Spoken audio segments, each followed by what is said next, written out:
Hey guys, tonight we are going to lift the curtain of history to confront a chilling question. What are the limits of a king's brutality when he intends to destroy a will, not just a body? This is the story of William Wallace, the man who rose up against English tyranny with his giant sword and an unyielding heart. His life was an epic. From a small landowner, he ascended to the highest leadership position, defeating the most powerful empire in Europe at Stirling Bridge. But that very moment of glory sealed a horrific fate. We won't be talking about movies, but about the gruesome truth of the year 1305, when King Edward I transformed the capital city of London into a bloody theatre to execute Wallace. He was charged with treason before a king he had never acknowledged. What followed was utter degradation. Drawing, disembowelling, having his entrails removed while still alive, and then beheading. That death was designed to inspire so much fear that no one would ever dare utter the word freedom again. But did that brutal execution succeed? Or did it merely spark a new, furious flame that forever changed Scottish history? So, before you get comfortable, take a moment to like the video and subscribe, but only if you genuinely enjoy what I do here. And let me know where you are right now. Please comment your city and local time below. Now, dim the lights, maybe turn on a fan for that soft background hum, and let's ease into tonight's journey together. The year 1305 drifted over London like a weary sigh, its streets alive with the gentle clamour of morning trade and the soft echo of horses' hooves on worn cobblestones. Vendors called out their wares: loaves of fresh-baked bread, baskets of ripe apples, bolts of dyed wool, each voice mingling in a sleepy symphony of daily life. Yet on a cool August morning, that familiar melody was pierced by an altogether different sound. The rising roar of a bloodthirsty crowd gathering in Smithfield to witness a spectacle unprecedented in its calculated cruelty. The air, thick with the scent of dew and morning smoke, carried the murmur of anticipation, an anticipation born not of celebration, but of grim fascination. At the heart of this gathering stood William Wallace, the Scottish knight whose very name had come to symbolize the flame of resistance against English dominion. Simply put, Wallace was the thorn in King Edward I's side, an upstart landowner turned warrior who had, in 1397, led a humble army of Scots to victory at Stirling Bridge, shattering the myth of English invincibility. Now, 6 years later, he was to pay with his life for daring to unite his countrymen and defy the crown. Yet this would not be a swift death befitting some tragic hero of ballad or legend. Instead, Edward Longshanks had orchestrated a grotesque theatre of retribution, the punishment of hanging, drawing and quartering, reserved strictly for traitors, intended to obliterate not only Wallace's body, but his very spirit. Preparations for this grim pageant were meticulous. Scaffoldings were erected in the pre-dawn gloom, their wooden beams sturdy enough to bear the weight of both scaffold and rebel. The hurdle, a rough wooden frame upon which Wallace would be bound, lay ready at the Tower of London, its rails scarred from past uses. Executioners' hooks, scourges, and a bundle of ropes were laid out under the watchful eyes of royal officers. Lesser officials sold tickets at the city gates, granting access to favoured spectators. Vendors hawked meat pies and ale in anticipation of the morbid feast for which the crowd had assembled. Every detail, from the branding iron to the cauldron of burning tar, spoke of Edward's intention. This would not merely end Wallace's life, but inaugurate a timeless warning to any soul tempted by sedition. All morning, the uneasy peace of London unravelled. Groups of spectators, some clad in fine silk, others in patched wool tunics, circulated rumours of Wallace's defiance at his trial. They spoke of Westminster Hall, where, on the 23rd of August, proceedings had been conducted entirely in Latin, a language he could scarcely comprehend. Reports claimed Wallace had spoken once, or perhaps twice, asserting that he could not betray a king to whom he had never sworn fealty. Such defiance only sealed his doom. The judges, appointed by Edward himself, pronounced the sentence with solemn gravity. Now the sentence would play out in blood and terror. As the sun rose higher, Wallace was brought forth, his chain-rattled gait betraying days of hardship. The crowd surged forward, pressing for a closer view as he was lashed to the hurdle. Beaten men and curious children alike craned their necks, thirsting for a glimpse of the legendary rebel. Cries erupted.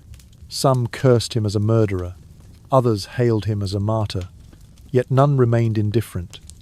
The clang of the executioner's axe upon metal confirmed that the performance was about to begin.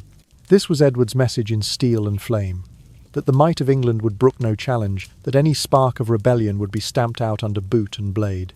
By dragging a bound man through the streets, by hanging him until his lungs burned, by cutting open his abdomen and burning his entrails before his eyes, by severing his head and bisecting his limbs, Edward aimed to install terror as the cornerstone of his rule. The lesson was to endure. Legends might colour Wallace a hero, but in the court of Edward I, he died as a traitor, deconstructed limb by limb so that every watcher would understand the price of defiance.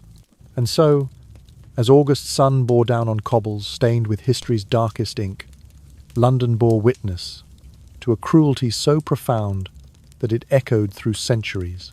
In that haze of dust and dread, William Wallace's final chapter was written not in the nobility of a quick death, but in the slow, deliberate annihilation of a man and his ideals, and in the chilling certainty that, in the eyes of power, even the bravest heart could be sundered beyond recognition.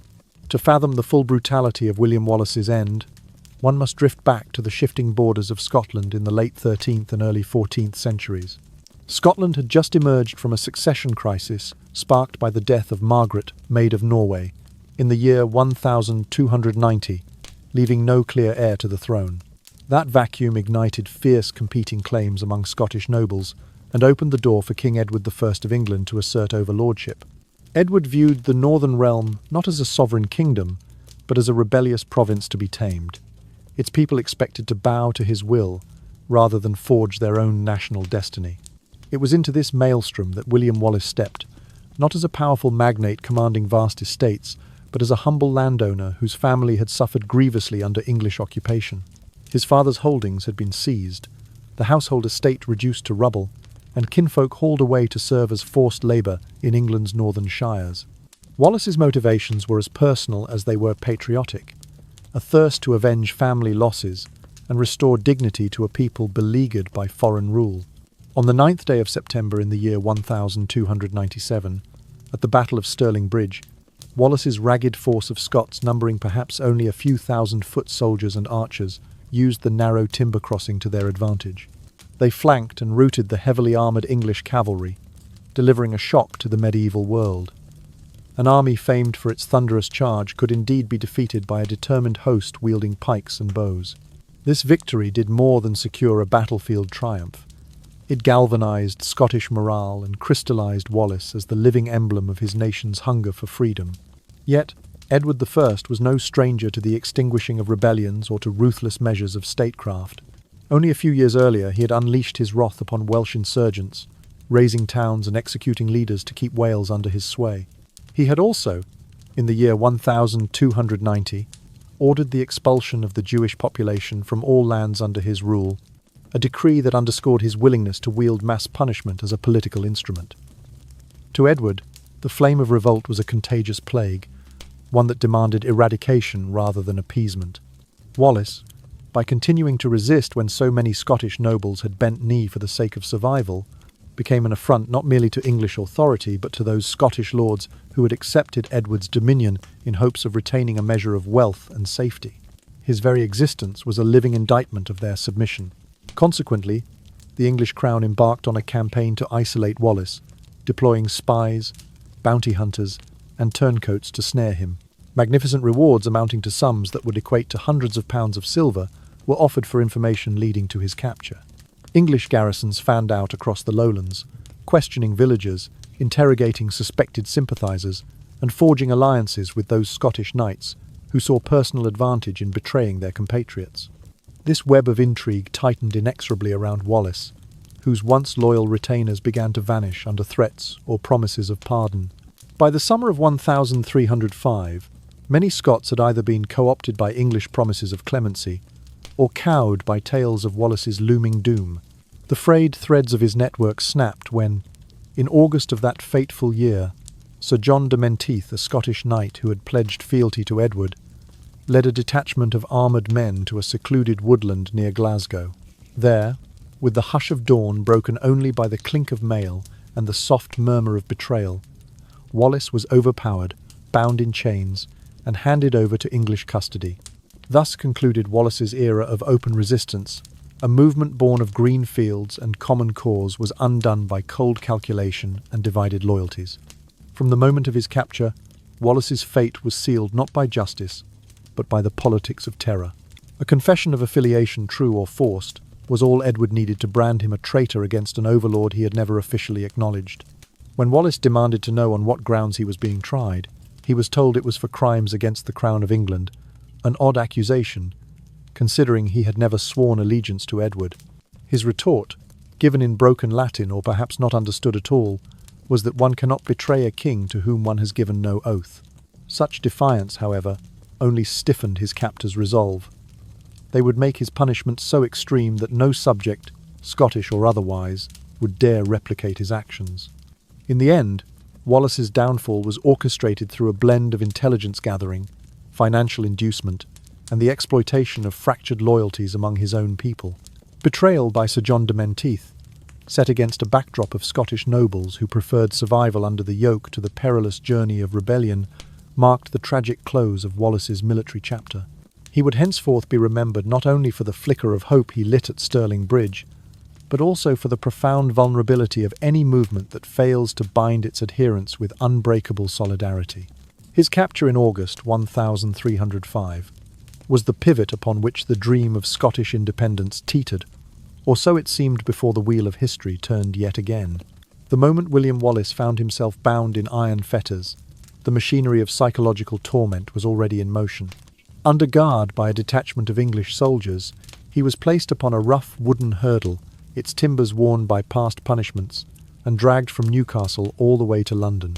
This slow, humiliating procession, lasting several weary weeks, served not merely to transport him but to parade his captive form before English subjects at every market town and village along the route. Crowds thronged the roadside, hurling insults and stones, some jeering "traitor," while others spat curses invoking divine wrath. Mothers covered their children's eyes. Curious youths pressed forward to glimpse the man who dared defy the greatest king in Christendom. Wallace, clad only in a coarse linen shirt and the chains that bit into his flesh, endured this public spectacle in silence or low murmurs, each step a calculated act of state propaganda. By the time he staggered into London on the 19th day of August in the year 1305, Wallace's body and spirit were frayed by exhaustion and degradation. Tavern keepers shuttered their doors at his approach. Market women averted their eyes. His guards forced him through crowd barriers erected by royal decree, past cheering soldiers and grim-faced officials. The air was thick with the stench of sweat, manure, and anticipation, for London had never before witnessed such a prolonged display of imperial authority.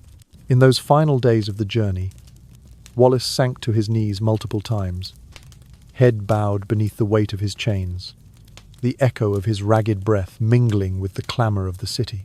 On the 23rd of August, the proceedings commenced at Westminster Hall, the great stone chamber where judges, nobles, and clerics assembled on a raised dais.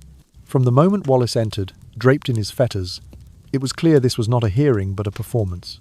The charges, treason, murder, sacrilege, arson, and various other offences against Crown and Church were read aloud in Latin, the language of scholarship and law, one which Wallace, who spoke Scots and fractured English, could scarcely grasp.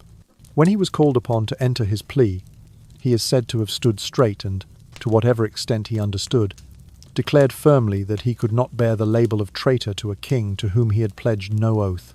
Some accounts suggest he even spoke in English before the court, asserting that loyalty must be voluntary, not imposed. Whether he spoke boldly or mumbled through a translator, his defiance only fortified the resolve of the bench. King Edward I had personally appointed each justice, ensuring the verdict could not deviate from his will. No appeals were permitted. Mercy was not under consideration.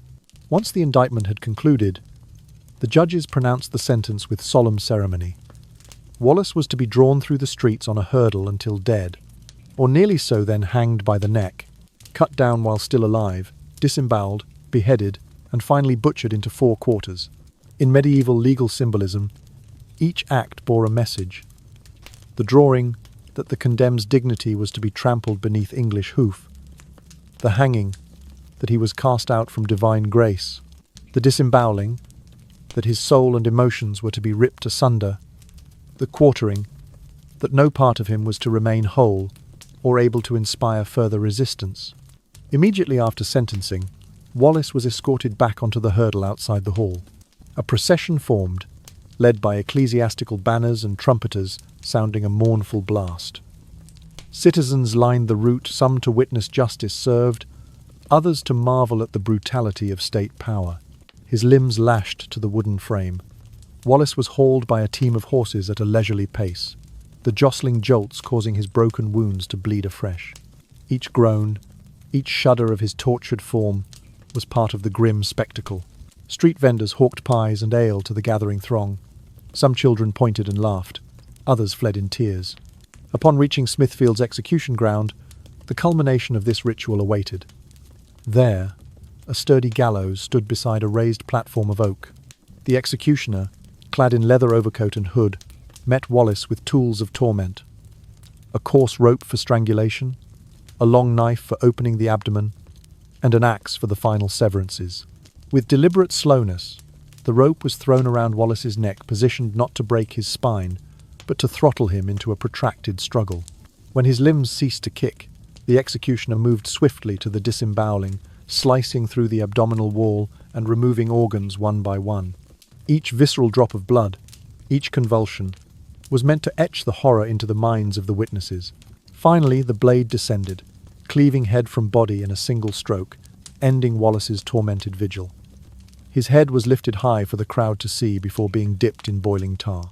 The 4 quarters of his body were then bound for dispatch to Newcastle, Carlisle, Stirling, and Perth, a quartet of warnings posted at the gates of his homeland. Thus concluded the ritual of terror. No corner of Scotland would be free from the sight of its fallen hero's dismembered form. Through this act of state brutality, Edward I intended to burn the lesson into all hearts. Rebellion would be met with annihilation, and the might of England was absolute. In that agonizing performance, the crown's supremacy was declared, and the faint embers of hope in human spirit were tested against a furnace of cruelty. The morning of August 23rd in the year 1305 dawned clear and bright over London, as though the sun itself sought to burn away the grim business at hand. By first light, scaffolds had been erected upon the open ground of Smithfield's sturdy oak timbers lashed together with iron bands, ready to bear witness to the most dreadful spectacle the city had ever seen. Market stalls occupied the outskirts of the execution square. Vendors arranged baskets of meat pies and tankards of ale. Children perched upon their mothers' shoulders, while torch-bearing servants in simple wool tunics guided onlookers toward the centre of the unfolding drama. This was no ordinary day of justice. The air thrummed with the promise of blood that would flow thicker than rainwater in the city's drains. At dawn's shifting light, William Wallace was brought forth upon a rough wooden hurdle, its horizontal rails scarred by repeated use. Shackled by wrists and ankles, he was forced to rise, his linen shirt torn at the seams and stained with days-old sweat. As horses strained at their bridles, the hurdle creaked and groaned, scraping along the cobblestone thoroughfares that wound from the Tower of London to Smithfield. Each stone, worn smooth by centuries of hooves, bit into Wallace's flesh as he was dragged through clusters of townspeople. Where the wooden frame clawed against the paving stones, thin rivulets of blood trailed behind him, staining the ground in glistening strands. On both sides of the procession, the crowd pressed in, from curious onlookers in fine doublets to burly yeomen who spat curses at the rebels' expense.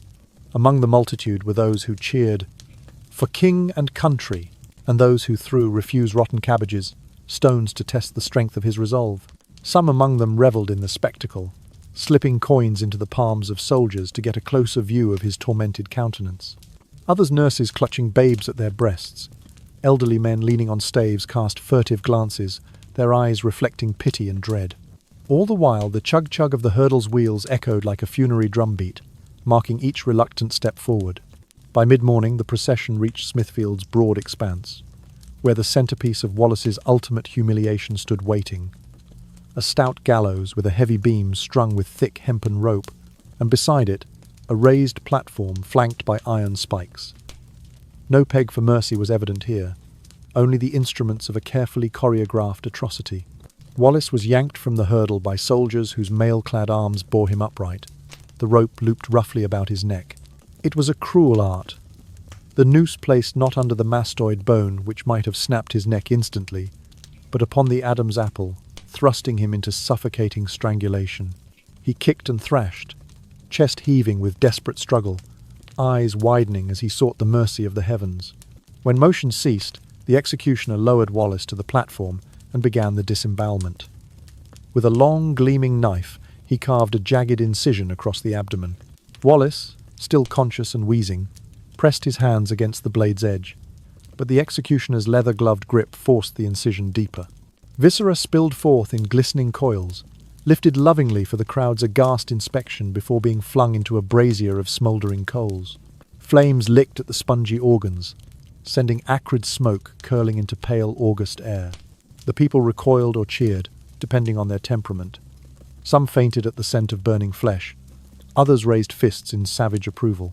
Every practice of medieval belief imbued this act with ritual potency. The entrails, considered the seat of emotion, burned away Wallace's humanity bit by tormented bit. As the fire crackled and hissed, acrid smoke mixed with the iron tang of blood, embedding itself in lungs and hair alike. Around the brazier, soldiers clasped their hands against their mouths, stifling involuntary vomit. Yet even as the crowd convulsed in horror, they remained transfixed, unwilling or unable to break the gaze from Wallace's crumpled body. Finally, the executioner's axe gleamed in the sun for the last act. With a single, practiced swing, Wallace's head separated from his shoulders, tumbling onto the executioner's block. Blood spurted in dark arcs, splattering the platform's rough planks. The head was lifted high, muscles in the soldier's arms quivering beneath the strain, for the assembly to behold the final token of royal vengeance. Then the limbs were severed, arms first, then legs, each chunk bound for dispatch to the gates of Scottish towns as eternal warnings. The crowd surged forward to glimpse the severed remains, but the sight was too much for many. A symphony of moans and sobs rose amid the triumphant cheers, embodying the paradox of fascination and revulsion. As the smoke from burning entrails drifted away on the breeze, mingling with the aftermath of spilled ale and trampled straw, London resumed its market rhythms. Yet the morning's echoes lingered in quivering voices and haunted eyes. On that day, a man's life had been extinguished not simply by blade and rope, but by a meticulously orchestrated display of power, one that seared itself into memory through the slow, deliberate annihilation of flesh and dignity alike. In that quiet aftermath, the city carried in its marrow the lesson King Edward had intended. That defiance would be answered with a spectacle so vicious, it would live on long after the body had turned to dust. After the final swing of the axe, William Wallace's head was hoisted aloft for the gathered crowd to witness one last time on that clear morning of August 23rd, 1305.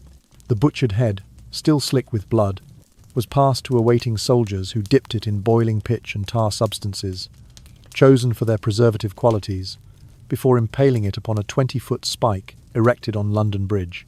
There it remained, a grim sentinel over the Thames, for several years, warning any who crossed that river of the fate awaiting those who dared defy the might of the English crown. Meanwhile, Wallace's dismembered limbs were bound in coarse cloth and shipped off to 4 cities across the Scottish border: Newcastle, Berwick-upon-Tweed, Stirling, and Perth, each portion displayed at the town's gateway as a visceral advertisement of Edward I's retribution.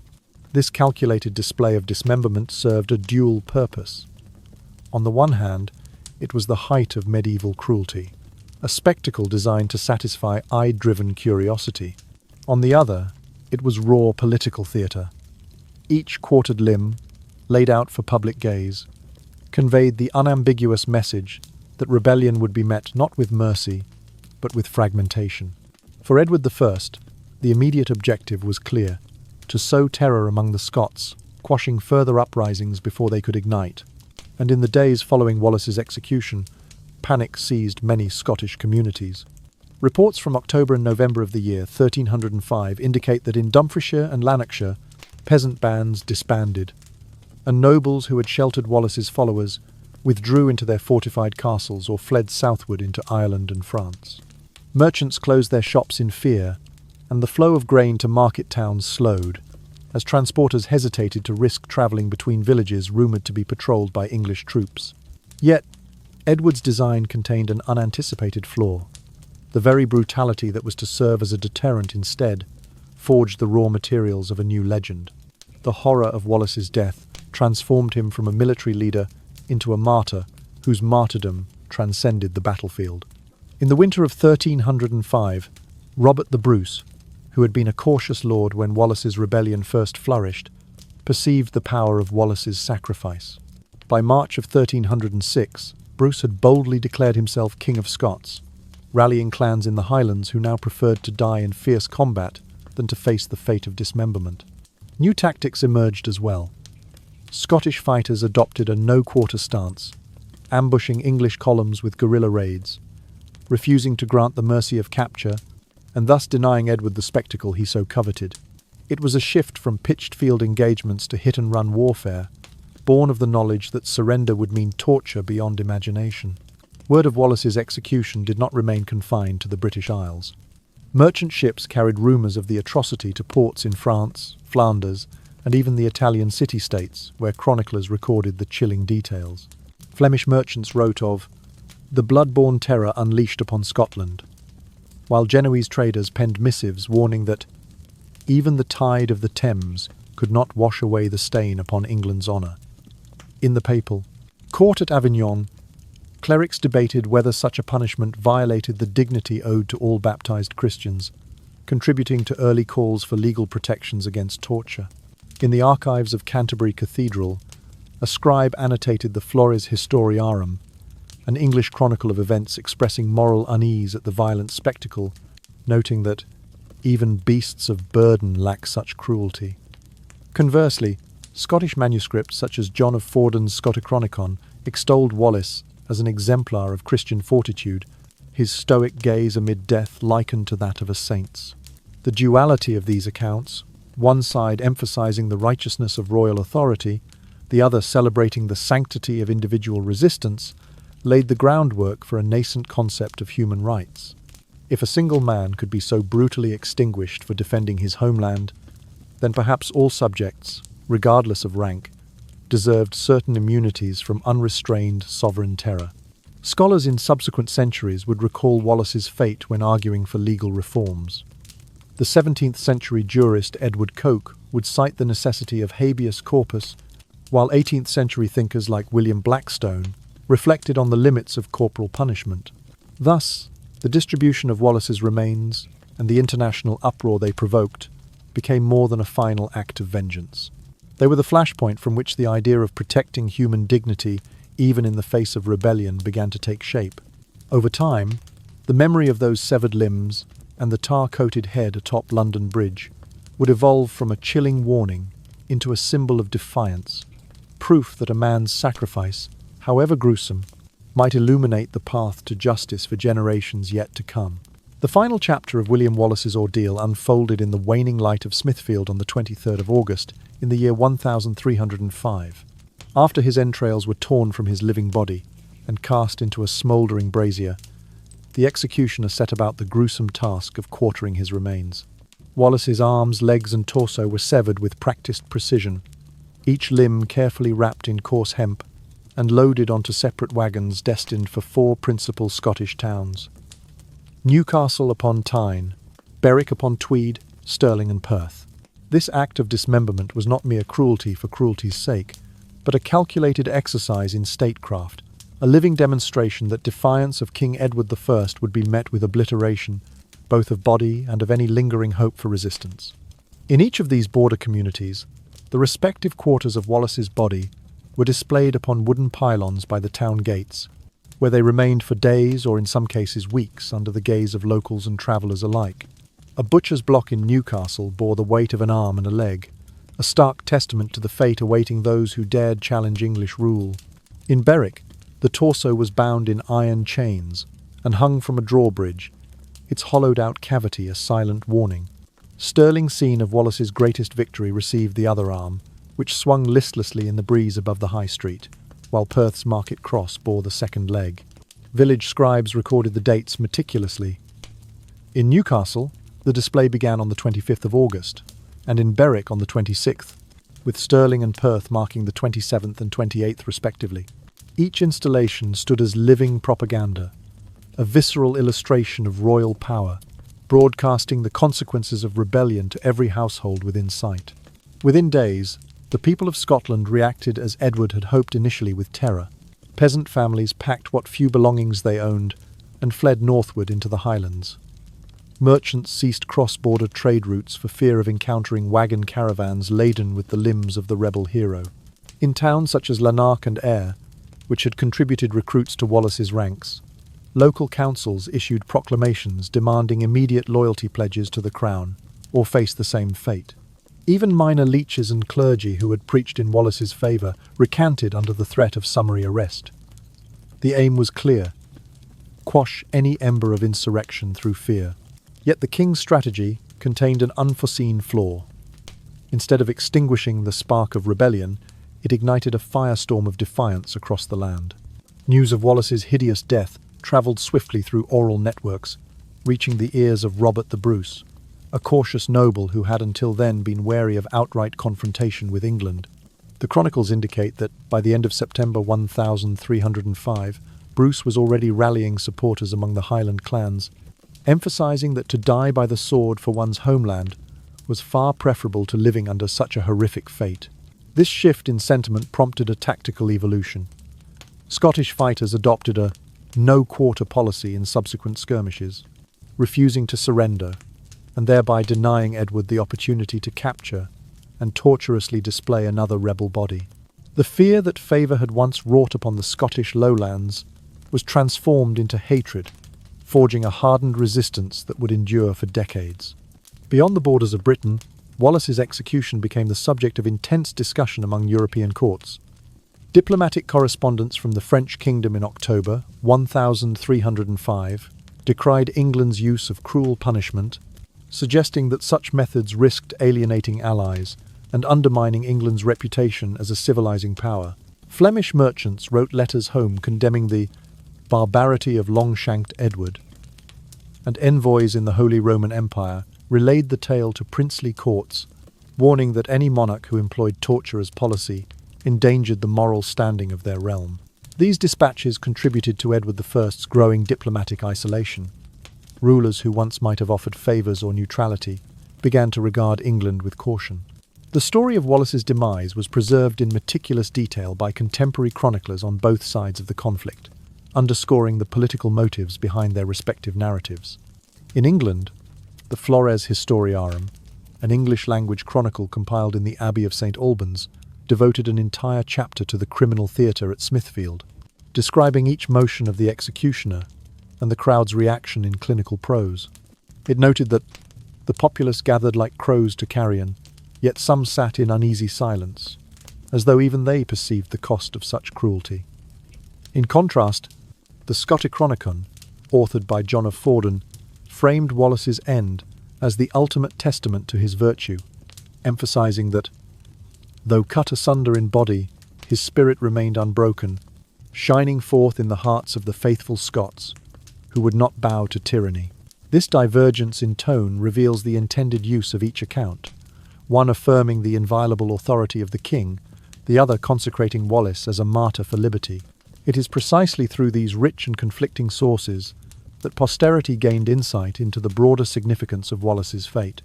Beyond the stark details of limb and tar, his story came to symbolize the unchecked cruelty possible when sovereign power goes unrestrained.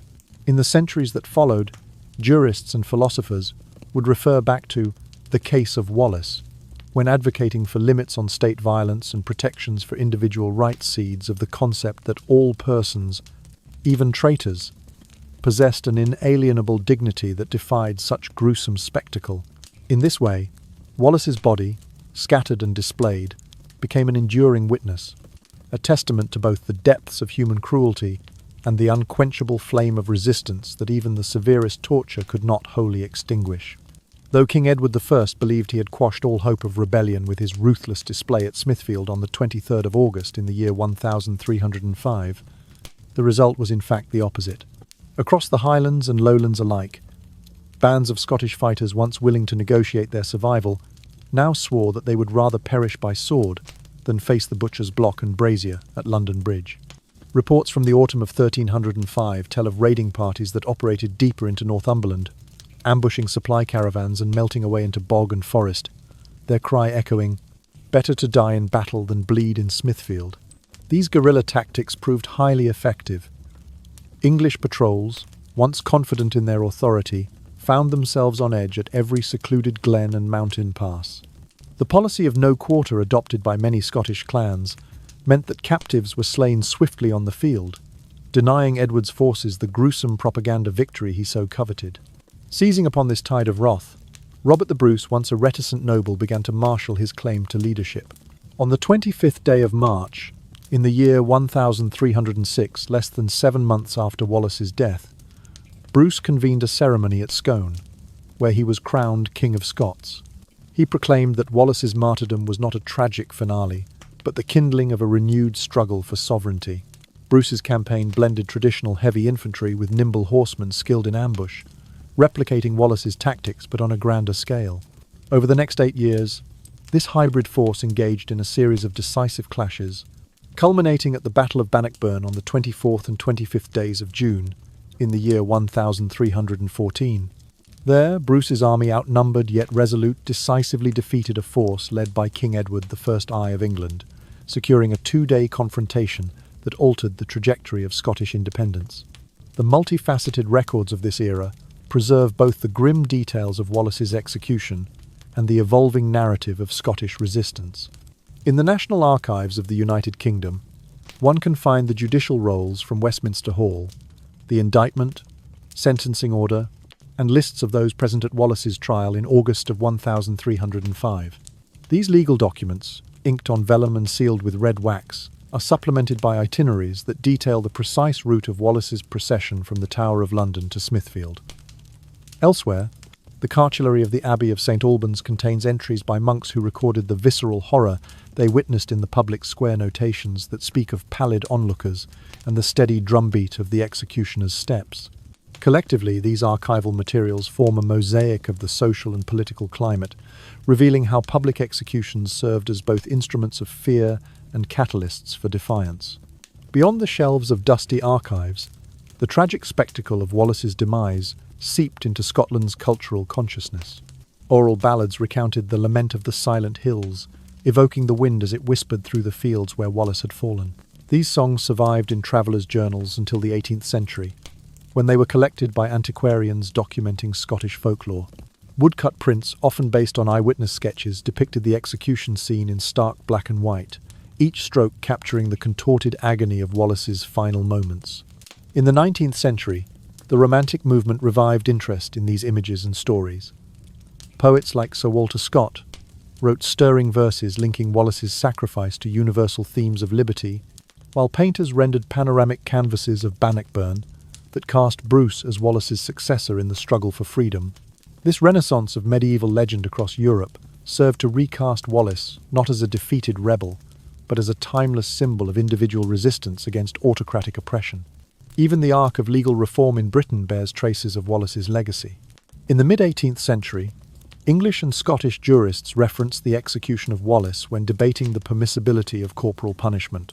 William Blackstone, in his seminal Commentaries on the Laws of England, published between the years 1753 and 1776, noted the excessive cruelty of medieval practices, advocating for their replacement with regulated incarceration. Similarly, the radical MP and legal reformer John Lilburne cited Wallace's torture in the early parts of his pamphlets, arguing that no subject, rebellious or not, should be exposed to inhuman treatment. These debates paved the way for the Penal Reform Act of 1823 in England and Scotland, which prohibited torture and public execution, ushering in the modern era of criminal justice. Thus, from the ashes of a grisly execution rose a defiant flame that burned brighter with each retelling. Wallace's death proved that terror alone could not extinguish the human longing for self-determination. Under the leadership of Robert the Bruce, and fueled by cultural memory, Scotland reaffirmed its sovereignty, while the broader European community began to interrogate the morality of state-sanctioned violence. In the slow unfolding of history, the echoes of Wallace's final hours reverberate ever onward, an enduring testament to the power of sacrifice and the perils of unbridled authority. In the decades following William Wallace's brutal execution on the 23rd of August in the year 1305, two parallel histories emerged, one English, one Scottish, each wielding the events at Smithfield as a potent rhetorical weapon. On the English side, monastic chroniclers preserved the legal proceedings in painstaking detail, emphasizing that King Edward I had adhered strictly to the statutes governing treason.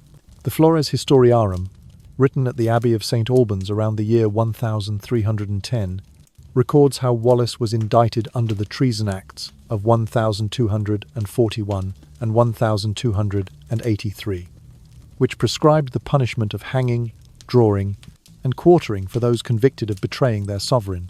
Each charge murder of English soldiers, sacrilege in attacking clerics, and incitement of rebellion was presented in Latin before a bench of judges appointed by the Crown. The chronicler notes the solemnity of Westminster Hall on that late summer day, remarking that no technicality was overlooked in order to uphold the image of lawful authority. Yet beneath the veneer of due process, the monk author cannot entirely conceal his own shudder at the barbarity he describes. In one brief aside, he refers to the sharp intake of breath by astonished spectators as the disembowelment began, betraying a momentary pang of sympathy for the victim. By contrast, Scottish historians crafted an altogether different narrative, one that cast Wallace as the exemplar of Stoic martyrdom. In his Scotichronicon, completed in the year 1382, John of Fordun portrays Wallace not as a criminal, but as a saintly champion of freedom.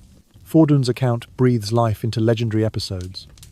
A young Wallace leaping his horse across Dalry's marshes to surprise advancing English patrols, or rallying commoners at Lanark, where he is said to have promised that, quote, "Though the king's judges seek to sunder my flesh, they shall not break my spirit, nor extinguish the flame of Scotland's independence." Quote.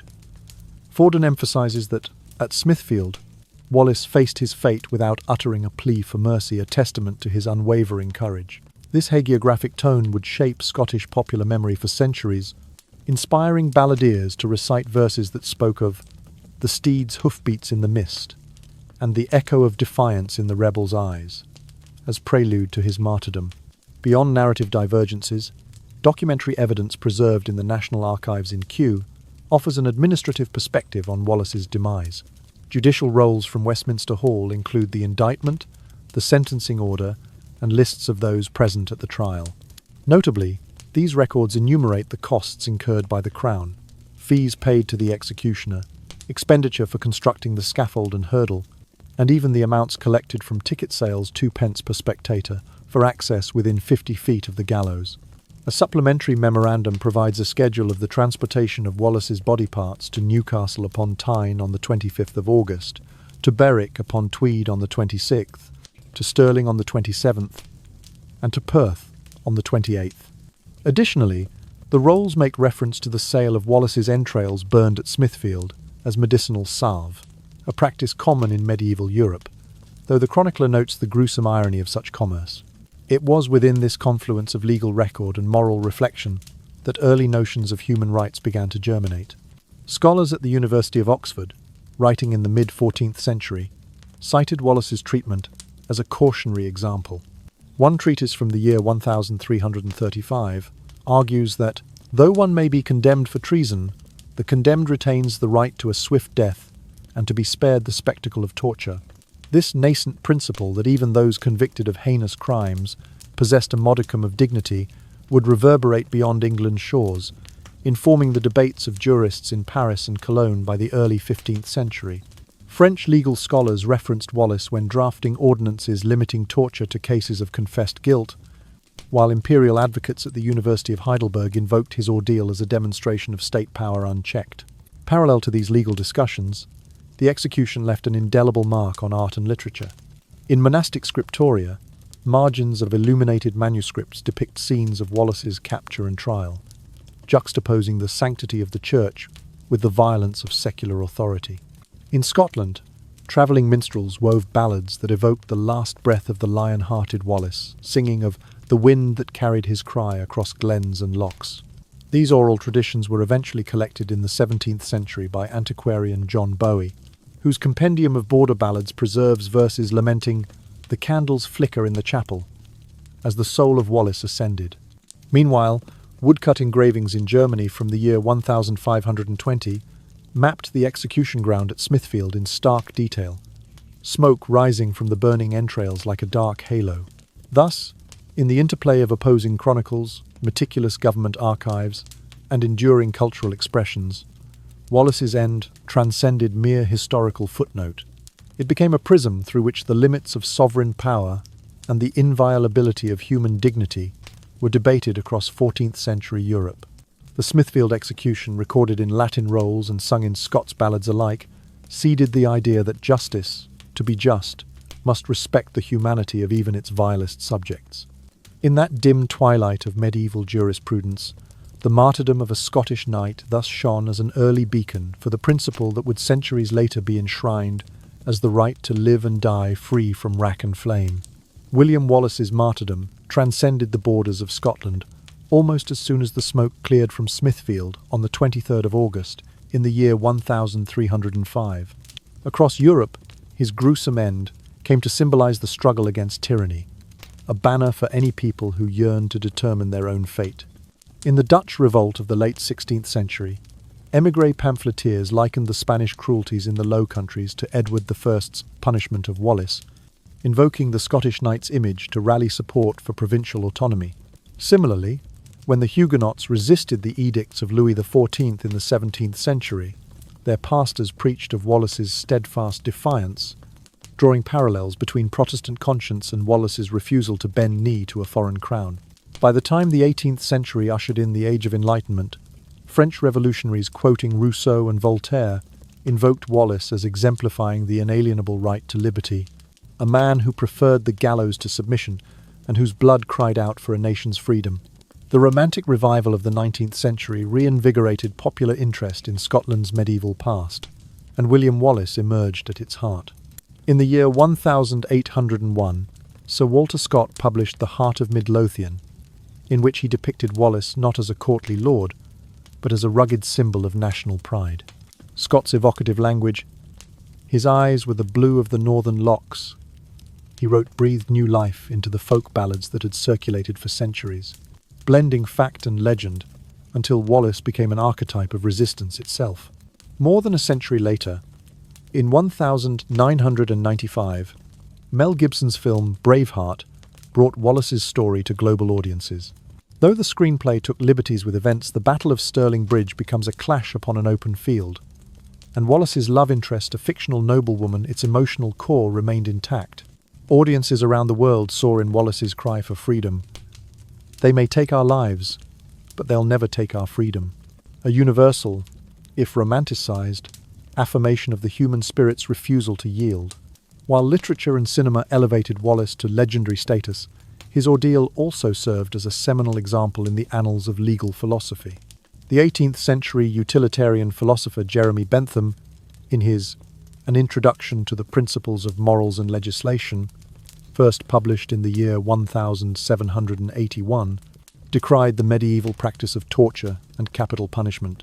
Bentham cited Wallace's execution as evidence of punishments more cruel than the crimes they purport to rectify, arguing that legal systems should aim to minimize suffering while maximizing social utility. His call for penal reform resonated in the halls of the British Parliament, where, over the course of the first half of the 19th century, a series of statutes gradually abolished public executions. The Capital Punishment Amendment Act of 1868 finally ended the public display of the condemned, shifting executions behind the walls of Newgate Prison, and, later, Wandsworth and Pentonville jettisoning the gallows in favour of the private gallows. By the close of the Victorian era, the notion that justice is not served by spectacle had gained firm footing in English law. Beyond the arc of jurisprudence, Wallace's legacy left an indelible mark on the collective psyche of Scotland itself. Anthropologists refer to his execution as a historical trauma, a wound that has shaped how Scots perceive centralised authority. Generations grew up with stories of Smithfield's horrors, leading to a cultural predisposition toward regional autonomy and suspicion of distant governance. This pervasive sentiment helped fuel the devolution debates of the late 20th century and ultimately contributed to the Scottish independence referendum held on the 18th of September in the year 2014. While that vote did not produce a majority for secession, 45.31% voted in favour. Its very occurrence testified to a long-standing desire to chart Scotland's own course, a desire that William Wallace's death had kindled nearly 7 centuries earlier. Today, tangible reminders of Wallace's life and death occupy prominent positions in museums across both Scotland and England. In Edinburgh's National Museum of Scotland, visitors can view a fragment of the wooden hurdle believed to have borne Wallace on that fateful morning. In Stirling Castle's visitor centre, a facsimile of the proclamation issued by Edward I on the 24th of August in 1,305 details the charges and sentence, printed upon parchment.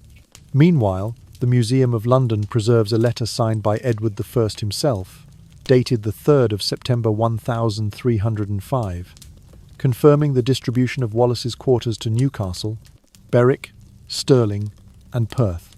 Paintings by 19th century artists such as John Petty depict the dying knight at Smithfield in romantic chiaroscuro, his anguished face illuminated by torchlight and the flicker of brazier flames.